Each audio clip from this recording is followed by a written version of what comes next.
The Australian Grand Prix was a crazy race. It had like 3 red flags, crashes of Albon, Magnussen, the 2 Alpines, and also the mechanical failure where George retired.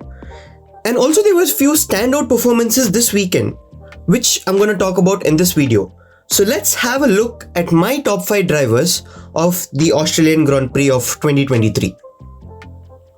At 5th, it is Nico Hulkenberg. He went to Q3, which is a rarity for the Haas F1 team. He qualified 7 tenths ahead of Magnussen and seems to have the edge over him in qualifying this year. The race was decent. After Albon's crash, he was the first driver in the best of the rest category and he had a decent race. But despite all that he has done, I would say he made one mistake in the race where on the straights when he was fighting with Norris, he moved pretty late. But other than that, it was a pretty solid race from Nico. Even in the second red flag, he went from P9 to P4 and after Sainz's penalty, that would move him up the grid to P3. So a podium for him. But unfortunately that didn't happen. But anyway, he got a P7, which is good points for him and his team in the championship. At 4th, it is Max Verstappen. This was another weekend where he got both pole position and victory. But this win, I guess, was a bit different. He took absolutely very less risk in this race. On lap 1, he just tried to avoid both Mercedes and not have any contact, and then made, I would say, pretty simple passes on the straight on Hamilton to regain back his lead. So I guess this was more of a Hamilton-esque win where he took very less risk and just secured the victory. But the reason why this was not the best performance of the weekend was because of the mistakes I feel that Max has made. He had 2 poor starts, which in one start he didn't lose position, but in the other start he lost position to both Mercedes, which is not good. And also he went off track in the penultimate corner.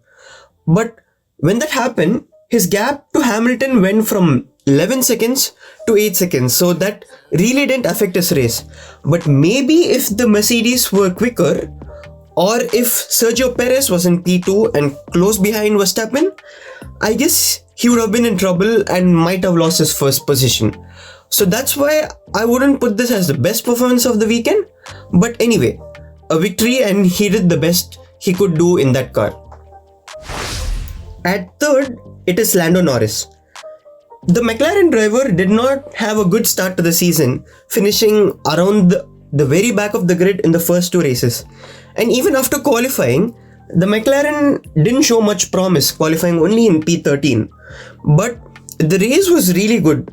He had very good starts and was inching ahead to the top of the midfield. I would say the standout moment was his battle with Nico, when both of them were in almost equal machinery and then he made that brilliant move in the fast right-hander. So it was, in the end, the best of the rest finish in P6 ahead of rest of the midfield, and this was more like the Norris performance that we saw last year where he would just put his car in the best of the rest position in most of the races by beating the Alpines, Astons and Haas. So another amazing weekend by Norris and he gets the 3rd position in my rating.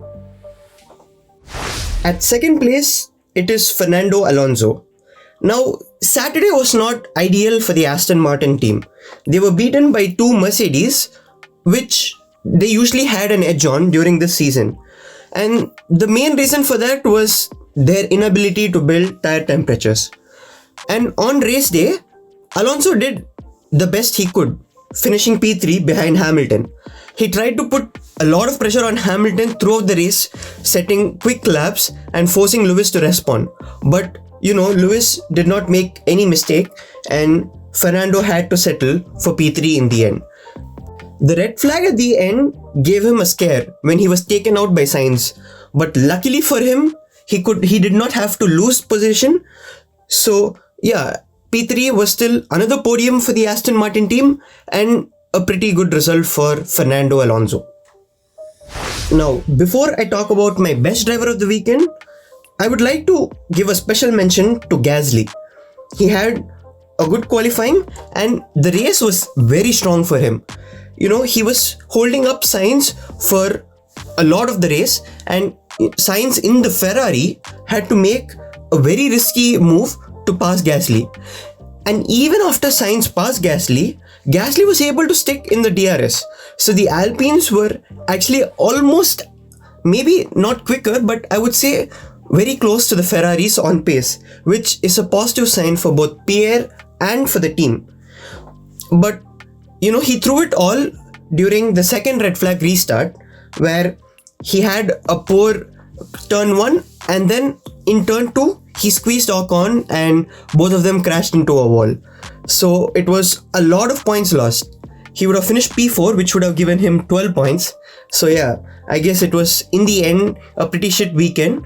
But still, I guess Gasly and Alpine can take a lot of positives looking at their pace.